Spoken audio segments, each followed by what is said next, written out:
So before we went to the break, I asked the question, how much money do you think the president of Virginia Commonwealth University makes annually? $100,000. Keep going. $200,000. $300,000, $400,000, $500,000. Nope, keep going, keep going. $600,000, $700,000. I mean, can you believe this? Michael Rao, according to published reports, makes over $1 million a year as the president of VCU. So you'll forgive me that I might expect a man who's just a few years older than I am. What is he, 54 years old, 53, 54 years old, just a few years older than I am. A man who makes over $1 million a year, who runs a major university, might bother to be concerned about the student body president of the school that he runs tweeting out that you support killing cops and talking about how they hate white people. I am sorry. I think that might be an issue that needs to be addressed by the leader of the school. And so, because I'm a fair person, some people just are like, screw this. I'm just going to talk on the radio and I'll embarrass these people at the university because I want to be a fair person. This is my hometown, and I used to be an adjunct professor at VCU. I want to be fair to VCU. And I want to be fair to Michael Rao. So yesterday, before we even went on the air, we sent out an email and said, hey, is there any comment from the president's office? And then during the show, to their credit, we did get a response saying, no, Michael Rao is very, very busy. He can't come on the radio. It's been interesting. The whole year, the city of Richmond has been on fire. And I would assert that some of that damage has been done by VCU-affiliated people. I was hoping it wasn't students, but folks who live near VCU, but now we're finding out it's the students. It's some of the students. Not all of them, but some of the students at VCU. And Michael Rao couldn't be bothered to even type up a response yesterday. And then I said, that's not good enough. I didn't even know how much he made. I figured $300,000-$400,000 a year. I was way off. So I got our producer to send an email to the president's office yesterday saying, really and truly, I'm sorry. Your student body president is sending out tweets talking about killing cops and hating white people. If this were a white student body president, some frat boy from West Virginia, I have this feeling that Michael Rao would be out in front having a press conference talking about dismissing this kid from school. I doubt the student would even be allowed back in the dorms to pack up their stuff. So no, you're not going to duck this. And if you do, I'm going to call you out on the radio about it. Sorry, this is outrageous behavior. Still haven't heard anything from the president's office. And that is shameful. And that is not leadership. That's reckless behavior. The city of Richmond has been ruined by people affiliated with your school. And you, even when presented with evidence that shows that clearly, a student leader, not just some random art student, you still won't deal with it. That's a problem. And I'm not going to give him a pass on it. Somebody else who has been very vocal about this is Mike Dickinson, a local activist who is also running for the House of Delegates to represent this area of the city. And Mike's with us this morning. I got to give you credit. I was a little skeptical, Mike, back a year ago when you started emailing me saying, John, I'm monitoring this stuff on Twitter. It's VCU people. It's VCU students. And I was like, I don't want to believe that. And please tell me that's not true. And I didn't have you on the radio because I thought, I'm going to let VCU, because I assume they were responsible people, they will get this under control. And I hate to say, you have been proven to be correct. I was proven to be wrong. And VCU and the administrators have been proven to be completely reckless and irresponsible. That's the truth. Good morning. Well, the fact is we've been talking about this, and we've known this since day one, that a lot of these rioters and a lot of these people pushing violence have been affiliated with VCU. We've been trying to get this story out. I'm so glad it finally broke. I love VCU. I used to love VCU. I'm an alumni. I'm a 3-time alumni of VCU, and I'm embarrassed. I'm embarrassed by the behavior of the university and of Michael Rao.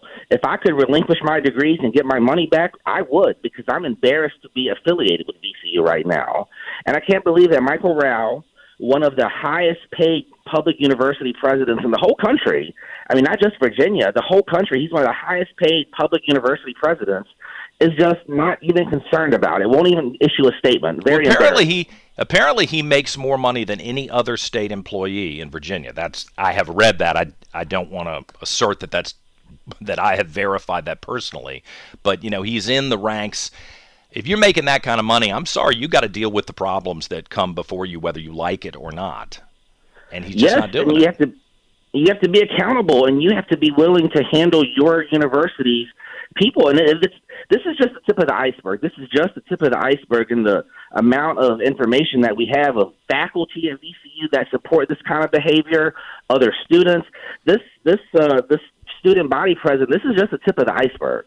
This is much deeper. You sent me. I'm not kidding. People are unaware. I get emails from random people all the time asserting things, and you, to your credit, were telling me last summer, here are the screenshots of the VCU affiliated people who are driving this violence in Richmond.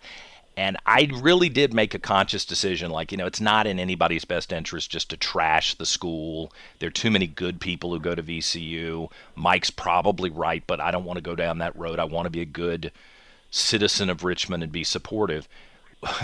And here we are with the most overt, the highest student leader on the campus, and the most overt, it's not even veiled threats against people. And no one seems to want to do anything about it. It is, and it's very disturbing that VC won't do anything about it. It makes me sick. And like I said, I've known this since last summer. We've been working on this and documenting this so that on the off chance that it does get out and we're able to talk about it. But we've seen the mentality of the left and of these political leaders like Michael Rao that won't do anything. And I know that. What's the problem? If I were. Look, if you're the head of an organization, of course you don't want to immediately acknowledge that some of your people are bad apples. I get that. But when it's in your face, you got to take action. That's Leadership 101. And what could possibly be the reason for not doing it? I would expel the student immediately. First of all, I would investigate. Right. To be fair, I would investigate and make sure it's true. And I tried to do that yesterday. I didn't want to indict anybody. As Jeff Katz pointed out to me after I got off the air yesterday, this young woman, who is the student body president, supposedly told the reporter, yeah, I did make these statements. So I'm going to believe that the reporter is not lying and that the young woman did make these statements. It appears that she's a pretty radical person. But if I were the president of the school, I would investigate this, and then the person, if I found out it's true, if even 50% of it's true, they'd be gone by the end of the day. There's just no way to tolerate this stuff. Right. Well, the tentacles run deep. The student body president is affiliated with this group called Virginia Student Power Network, and they're a lot of the boots on the ground of these riots and these criminal activities that have gone on. And they're affiliated with this major group in Virginia that Trevor Loudon has talked about, the New Virginia Majority. And they have a lot of influence over the political side of people at VCU and of the state, and they're heavily involved with Democrats. So the tentacles in this run real deep, and I'm sure that Michael Rao has political pressure on him not to do anything or to overlook it. Well, that's why responsible citizens, Republican and Democrat alike, have to put pressure back on him to do what a leader would do, which is deal with this. This isn't just a difference of opinion. I can handle a student who disagrees with me. Even if you're a socialist, I'm more than happy to debate you over that. What I'm not going to tolerate is overt racism from anybody, white or black. Yeah. And I'm not going to tolerate people who are advocating killing police officers in the capital city of Virginia, my hometown. Absolutely not. Mike Dickinson, I got to run, but I appreciate, you've been one of the bold people out there. It's interesting to me that in a time of crisis, you have been one of the people that's actually stood up for what's right. and everybody else in this town, people who you would think would have more money than you, more gravitas than you, more social standing than you, they have all cowered in fear. And I have to applaud you for standing up for what's Thank you. right. I appreciate it.